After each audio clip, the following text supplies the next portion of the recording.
Hey guys, author कहता है कि एक बार एक शिक्षित महिला से मेरी मुलाकात हुई और कुछ बातों के दरमियान वह कहने लगी कि मैं अपने बच्चों को ईश्वरीय या मसीही विश्वास की बातें नहीं सिखाती हूँ।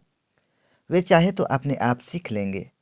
हमने तो उन्हें उनकी मर्जी पर छोड़ रखा है। देखिए, इस आधुनिक युग में हम बच्चों को शिक्षा देने के लिए चाहे कितना ही धन क्यों न खर्च करना पड़े, करेंगे। जहाँ चाहे भेजेंगे। किस लिए? कि मेरी बेटी, मेरे बेटा पढ़ लिख कर इंजीनियर, डॉक्टर या कुछ और बन जाए, परंतु उनके आध्यात्मिक जीवन के लिए कुछ भी नहीं करते हैं। बच्चे इन बातों को जाने या ना जाने कोई फर्क नहीं पड़ता। मैंने उस महिला से पूछा, वह आपकी अपेक्षा के विपरीत कहीं जाकर चोरी करे तो आप क्या करेंगी?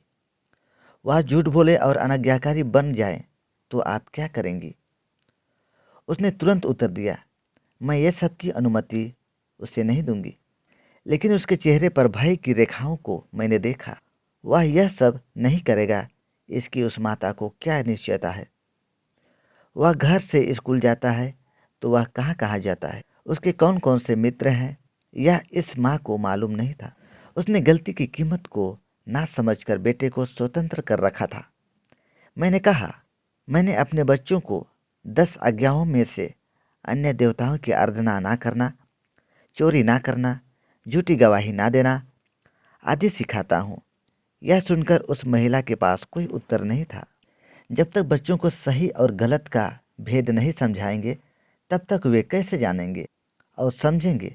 वे अपने आप से भलाई के मार्ग को कैसे सीखेंगे?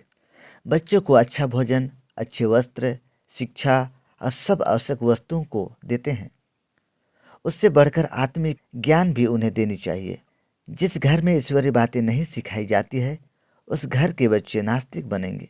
परमेश्वर के जानने वाले माँ बाप भी बच्चों को ईश्वर भय और उनकी राह पर चलने के लिए समय नहीं निकालते हैं। नौकरी और अन्य व्यवसाय में अधिक व्यस्तता के बीच में परमेश्वर और परमेश्वर की बातों को भुला बैठते हैं। कुछ लोगों का मानना है कि हमें आत्मिक ज्ञान के बारे में उतना ज्ञान नहीं है। यह सोचकर पहला कदम नहीं उठाते हैं। बच्चे तो संडे स्कूल जाते ही हैं, वे वहाँ सब सीख लेंगे। ऑथर उदाहरण देते हुए कहता है, खुशी से चमकते चेहरे और चमकती आंखों सहित बेटी ने डैडी को याद दिलाया, पिताजी वक्त हो गया है, चलो चर्च चलें।